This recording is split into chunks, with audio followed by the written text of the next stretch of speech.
Hello students, Vidya Bharati education group की online classes में आपका स्वागत है। पिछले वीडियो में हमने पार्ट्स ऑफ स्पीच के एक पार्ट एडजेक्टिव के बारे में अध्ययन किया। आज हम पार्ट्स ऑफ स्पीच के ही एक पार्ट वर्ब का अध्ययन करने जा रहे हैं।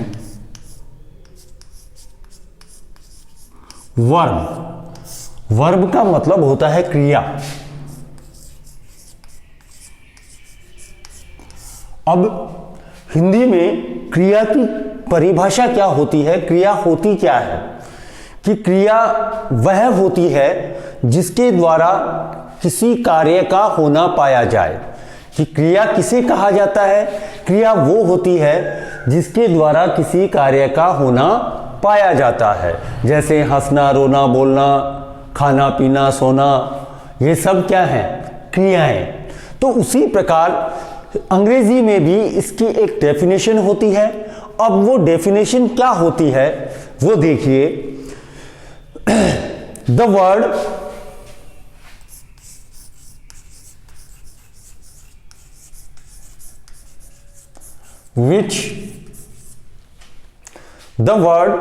which tells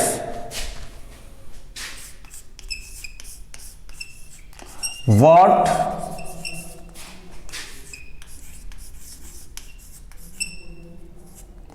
someone does, what someone or something, what someone or something does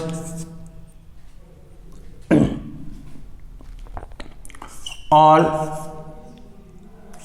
feel is a verb.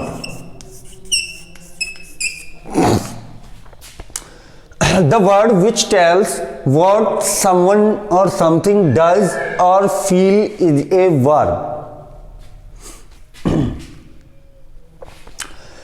The word वह शब्द which tells जो बताता है what someone or something कि किसी व्यक्ति के द्वारा डज किया जाता है और फील्स महसूस किया जाता है इज ए वर्ब। कि वह शब्द जिसके द्वारा कोई व्यक्ति या वस्तु यह बताता है कि वह क्या करता है और क्या महसूस करता है। अर्थात वह शब्द जिसके द्वारा किसी क्रिया का होना पाया जाता है। किसी क्रिया का होना, चाहे वो कोई भी क्रिया हो, वही अंग्रेजी में वर्ब कहलाती है। अर्थात कि व्यक्ति कुछ भी महसूस करता है, कुछ भी करता है, कोई भी कार्य करता है, कुछ भी महसूस करता है, वह ही क्रिया कहलाती है। जैसे ही ओपन्ड द डोर, यहां पर वह दरवाजा खोला, तो ओपन्ड जो है क्रिया है। ओपन का मतलब खोलना, और खोलना क्या है? क्रिया। यहां पर क्या क्रिया हुई है? उसके द्वारा क्रिया की गई है दरवाजे को खोलने की, और ओपन जो है एक क्रिया है। ओपन क्रिया है। द गंगा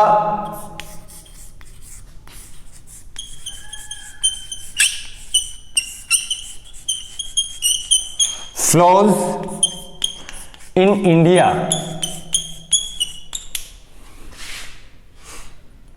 फ्लो का मतलब बहना। ये क्या है? वर्ब। ये एक क्रिया है।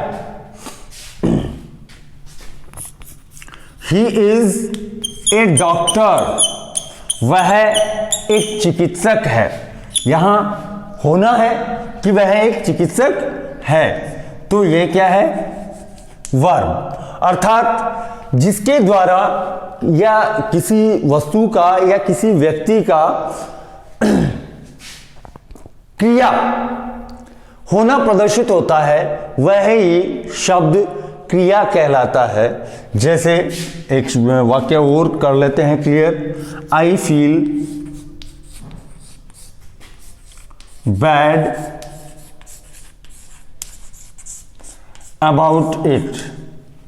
आई feel bad about it. Feel, I मैंने, फील महसूस किया, बैड बुरा, अबाउट इट इसके बारे में, कि मैंने इसके बारे में बुरा महसूस किया। यहां पर महसूस करना क्रिया है, तो जिसके द्वारा कार्य का होना पाया जाता है, कार्य का होना पाया जाता है वह क्रिया कहलाती है। अब जो क्रिया है उसका कई आधारों पर वर्गीकरण किया गया है। अलग अलग आधारों पर वर्गीकरण क्रिया का किया गया है। जो अलग अलग आधार पे हम क्रिया का अध्ययन करेंगे, उन आधारों के अनुसार आज हम सबसे पहले रेगुलर और इर्रेगुलर वर्ब के बारे में अध्ययन करेंगे।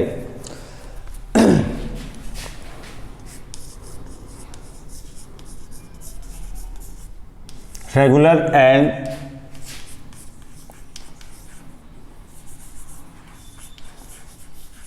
Irregular verb.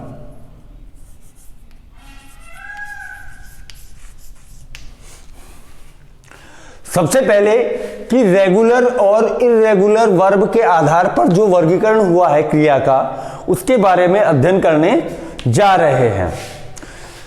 सबसे पहले लेते हैं रेगुलर वर्ब कि रेगुलर वर्ब होती क्या है।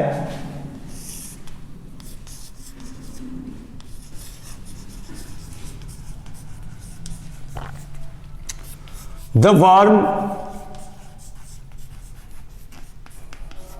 which takes D या ED। The verb which takes D या ED in past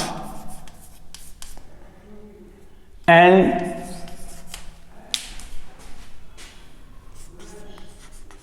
past participle form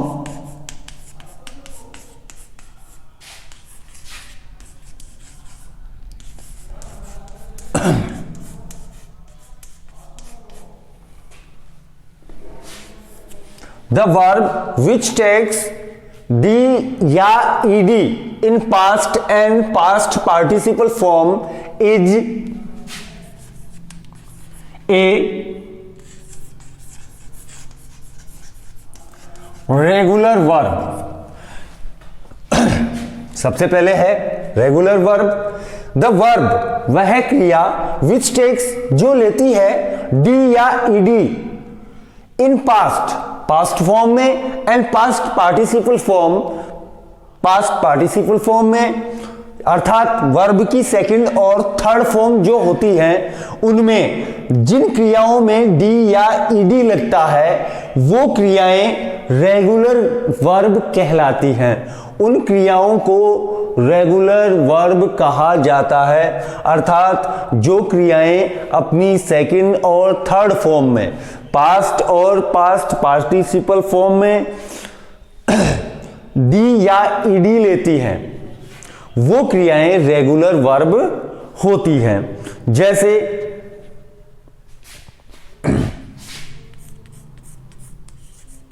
want, इसकी सेकंड फॉर्म होती है वांटेड, थर्ड फॉर्म होती है वांटेड,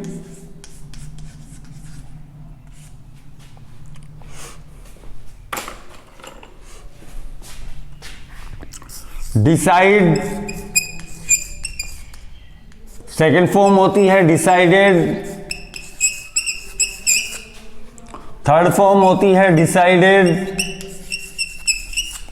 अर्थात ये जो क्रियाएं हैं इनकी सेकेंड फॉर्म में ईडी लगा हुआ है थर्ड फॉर्म में ईडी लगा हुआ है, सेकंड फॉर्म को पास्ट फॉर्म कहा जाता है और थर्ड फॉर्म को पास्ट पार्टिसिपल फॉर्म कहा जाता है। इन दोनों जो क्रिया की फॉर्म है उन फॉर्म में ईडी लगा हुआ है, तो जहां ईडी लगा हुआ होता है सेकंड फॉर्म और थर्ड फॉर्म में, वो क्रियाएं रेगुलर वर्ब कहलाती हैं, वो वर्ब रेगुलर वर्ब कहलाती हैं। यहां पर डिसाइड, डिसाइडेड, यहां पर डी लगा हुआ है, डिसाइडेड यहां पर भी डी लगा हुआ है, अर्थात जिन क्रियाओं के अंत में पास्ट और पार्टिसिपल जो फॉर्म पास्ट और पास्ट पार्टिसिपल फॉर्म होती हैं उनमें डी या ईडी लगता है, डी या ईडी लगता है, वो क्रियाएं रेगुलर वर्ब होती हैं, उनको रेगुलर वर्ब कहा जाता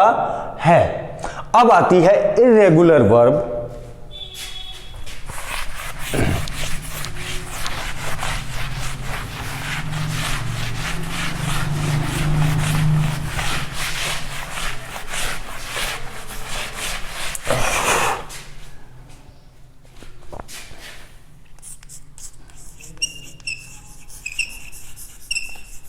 Irregular verb, the verb which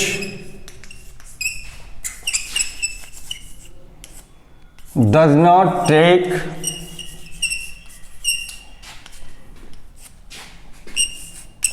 D या ED in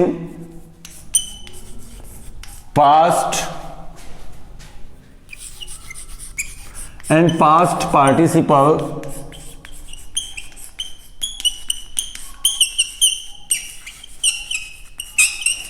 form is an irregular verb। अब देखिए इर्रेगुलर वर्ब क्या होती है? द वर्ब वह क्रिया विच डज नॉट टेक जो नहीं लेती है डी या ED in past and past participle form, वही वर्ब की सेकंड फॉर्म और वर्ब की third form. Is an irregular verb, वह इर्रेगुलर वर्ब होती है कि वह क्रिया जो अपनी सेकंड और थर्ड फॉर्म में डी या ईडी नहीं लेती है वो इर्रेगुलर वर्ब होती है। जैसे गो, इसकी जो सेकंड फॉर्म होती है वो होती है वेंट, थर्ड फॉर्म जो होती है वो होती है गॉन। कम, सेकंड फॉर्म होती है केम, थर्ड फॉर्म होती है कम। कट, सेकंड फॉर्म होती है कट, थर्ड फॉर्म होती है कट। अर्थात ये जो फॉर्म है इनमें देखिए कि ये वर्ब की फर्स्ट फॉर्म है, ये सेकंड फॉर्म है, ये थर्ड फॉर्म है। इसकी सेकंड फॉर्म और थर्ड फॉर्म दोनों में डी या ईडी नहीं जुड़ा हुआ है, नहीं लगा हुआ है। कम सेकंड फॉर्म है केम, थर्ड फॉर्म है कम, इनमें भी डी या ईडी नहीं जुड़ा हुआ है। कट, इसकी सेकंड और थर्ड फॉर्म कट ही होती है, तो इनमें डी या ईडी नहीं जुड़ा हुआ है। पास्ट और पास्ट पार्टिसिपल फॉर्म में डी या ईडी नहीं लगा हुआ है, इसलिए ये इर्रेगुलर वर्ब कहलाती है। अर्थात वह क्रिया जिसमें सेकंड और थर्ड फॉर्म में डी या ईडी नहीं लगा हुआ होता है वह क्रिया इर्रेगुलर वर्ब होती है। ये रेगुलर और इर्रेगुलर वर्ब का वर्गीकरण। अब इसके आगे हम फाइनाइट और नॉन फाइनाइट के आधार पर इसका क्रिया का वर्गीकरण पढ़ेंगे।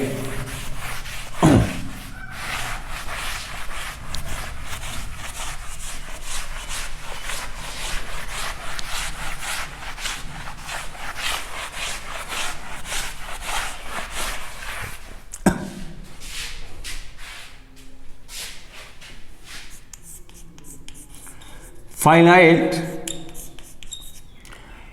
and non-finite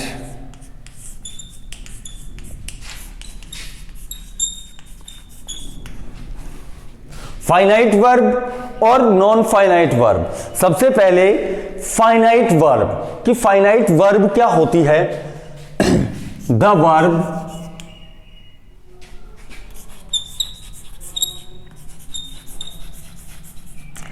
which is controlled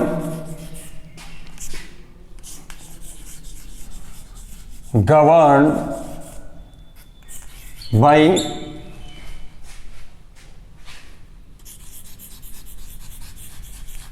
number, person or tense is a finite verb। सबसे पहले फाइनाइट वर्ब क्या होती है। The verb which is controlled या गवर्न्ड बाय नंबर, पर्सन और टेंस कि जो tense is a finite verb कि फाइनाइट वर्ब होती क्या है।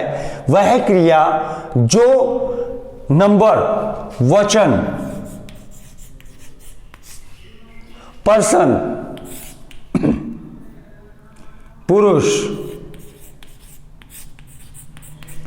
टेंस, काल कि वह क्रिया जो वचन, पुरुष और काल के द्वारा कंट्रोल्ड, नियंत्रित की जाती है कि वह क्रिया जो नंबर, पर्सन और टेंस के द्वारा नियंत्रित की जाती है वह क्रिया फाइनाइट वर्ब होती है। उस क्रिया को फाइनाइट वर्ब कहा जाता है। सबसे पहले जो नॉन फाइनाइट है उसकी भी डेफिनेशन ले लेते हैं, एग्जाम्पल फिर साथ में ही लेते हैं। अब नॉन फाइनाइट जो होती है वो क्या होती है। The verb which is not controlled, governed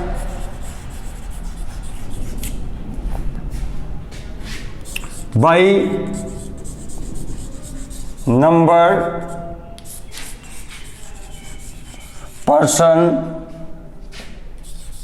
or tense is a non-finite verb।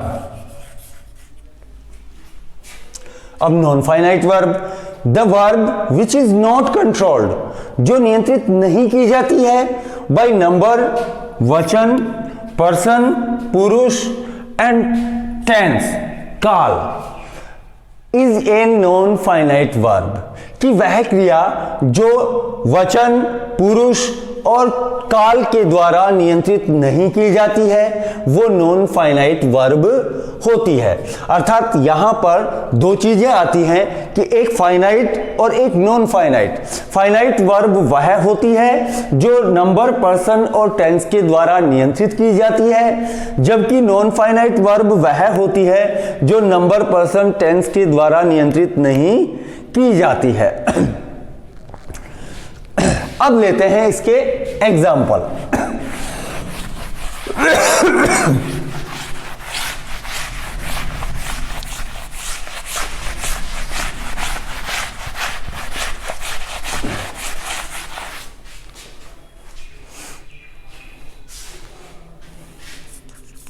He is playing chess. They are playing chess. I am playing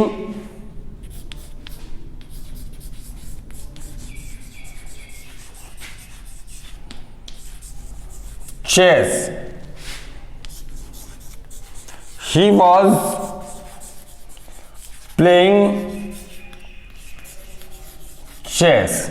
अब यहां पर देखिए कि वर्ब है, प्लेइंग भी वर्ब है, आर भी वर्ब है, प्लेइंग भी वर्ब है, एम भी वर्ब है, प्लेइंग भी वर्ब है, वॉच भी वर्ब है और प्लेइंग भी वर्ब है। यहां पर देखिए कि इनमें से कौन सी क्रिया नियंत्रित हो रही है नंबर, पर्सन और टेंस के द्वारा, और कौन सी क्रिया नियंत्रित नहीं हो रही है। यहां देखिए ये ही सिंगुलर नंबर थर्ड पर्सन है, यहां पर भाई सिंगुलर नंबर है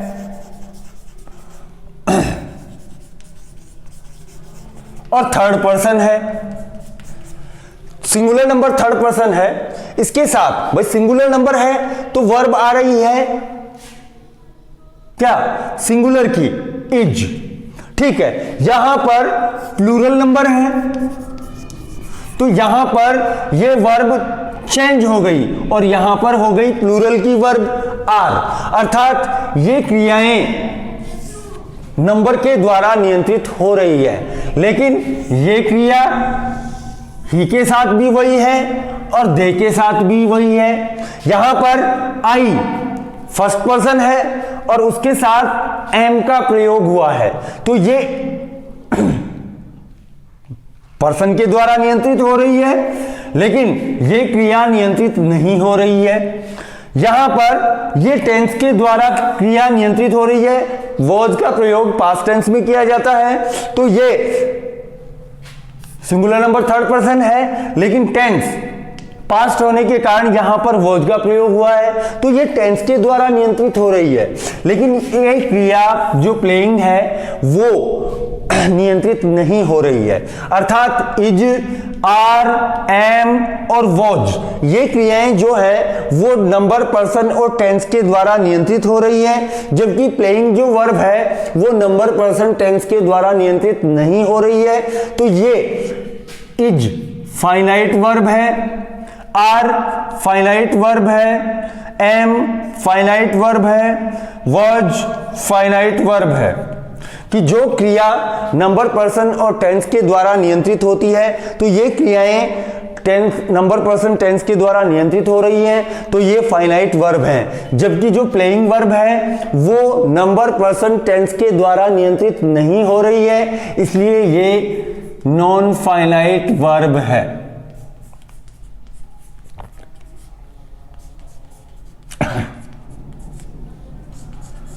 अर्थात वह क्रिया जो नंबर, पर्सन, टेंस के द्वारा नियंत्रित होती है वह फाइनाइट वर्ब होती है और जो नंबर, पर्सन, टेंस के द्वारा नियंत्रित नहीं होती है वो नॉन फाइनाइट वर्ब होती है।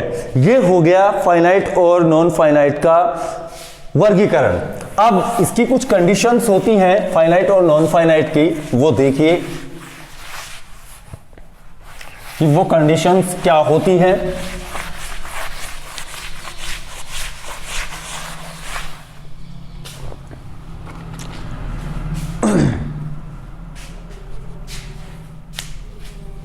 सबसे पहली कंडीशन होती है कि जब सेंटेंस में एक ही क्रिया हो, when there is only one verb in the sentence, when there is only one verb in the sentence, then it is a finite verb. Then it is a finite verb.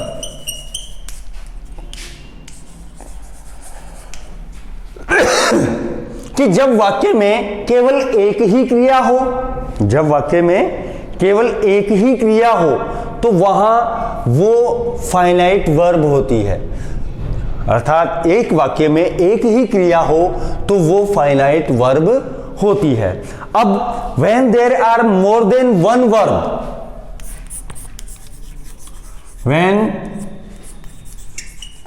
there are more than one verb,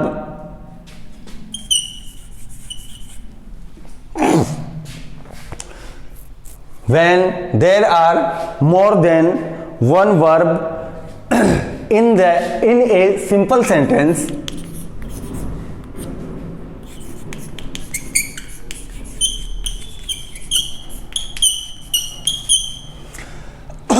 in a simple sentence, then first verb is finite verb, then first verb is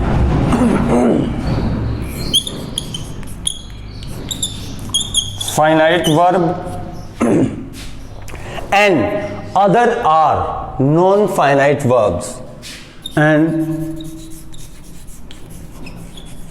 other are non-finite verbs। अब देखिए कि इनकी conditions क्या होती हैं कि जब वाक्य में केवल एक ही क्रिया हो तो वो फाइनाइट वर्ब होती है, लेकिन जब वाक्य में, एक सामान्य वाक्य में एक से ज्यादा क्रिया हो तो पहली क्रिया फाइनाइट वर्ब होगी और जो बाकी दूसरी क्रियाएं हैं वो सारी नॉन फाइनाइट वर्ब होंगी। यानी यदि वाक्य में एक से ज्यादा क्रियाएं हैं तो वो सारी, पहली वर्ब तो एक से ज्यादा क्रियाएं हैं तो पहली वर्ब तो फाइनाइट होती है और बाकी जो अन्य क्रियाएं होती हैं वो सारी की सारी नॉन फाइनाइट वर्ब्स होती हैं। अब देखिए इसके example,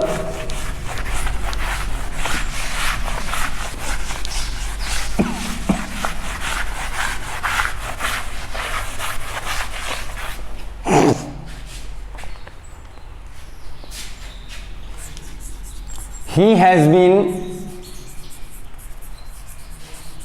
waiting for 2 hours. He has been waiting for 2 hours. He may have been working hard. He may have been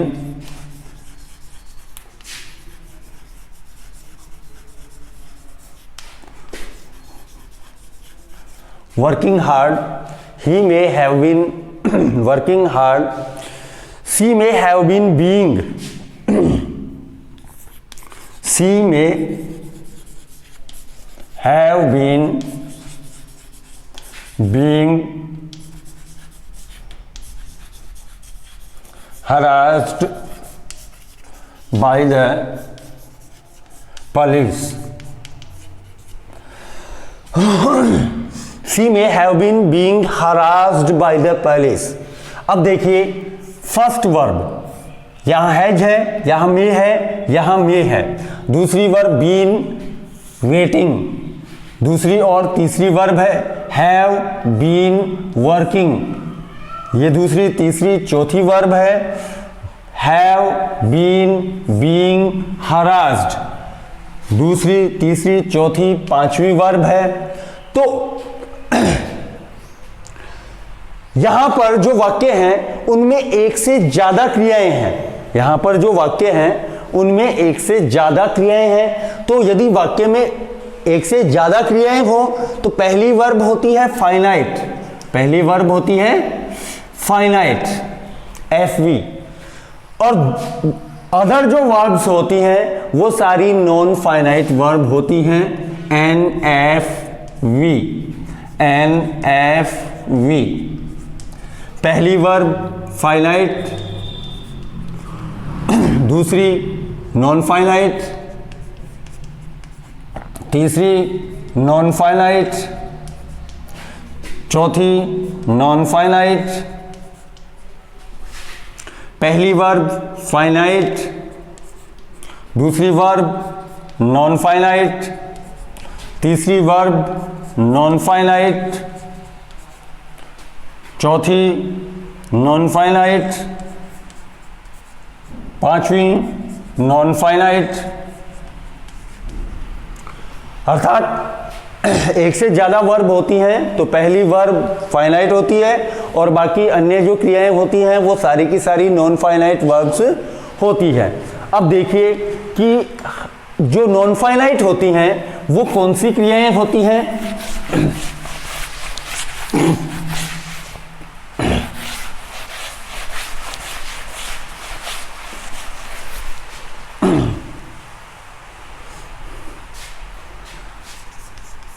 always non finite verbs. कि नॉन फाइनाइट वर्ब्स कौन सी होती हैं? पहली, प्रेजेंट पार्टिसिपल।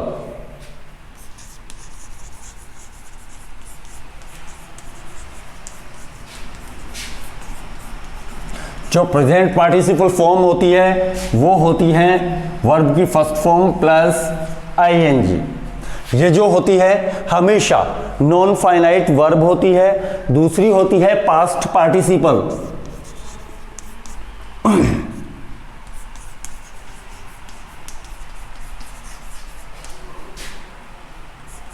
वर्ब की third form past participle gerund.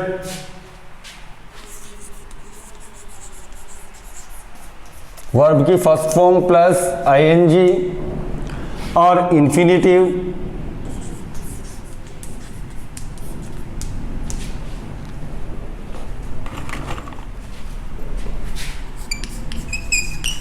Two plus verb की first form.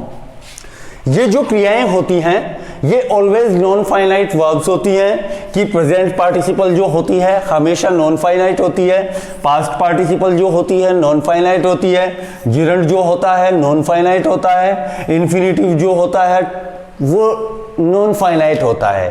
कि ये हमेशा नॉन फाइनाइट वर्ब होती हैं। अब यहाँ तक हमने जो क्रिया का अध्ययन है वो दो आधारों पे, दो वर्गीकरणों के आधार पर हमने इसका अध्ययन किया। पहला वर्गीकरण था रेगुलर वर्ब और इरेगुलर वर्ब, और दूसरा जो वर्गीकरण था वो था फाइनाइट और नॉन फाइनाइट वर्ब। अब इसके आगे के जो वर्गीकरण हैं वर्ब के वो हम अपने अगले वीडियो में पढ़ेंगे। आपको इससे संबंधित यदि कोई भी समस्या होती है तो कमेंट करिए। हमारा वीडियो अगर आपको पसंद आया हो तो उसे लाइक कीजिए, हमारे चैनल को सब्सक्राइब कीजिए और बेल आइकन को दबाएं। नमस्ते, धन्यवाद।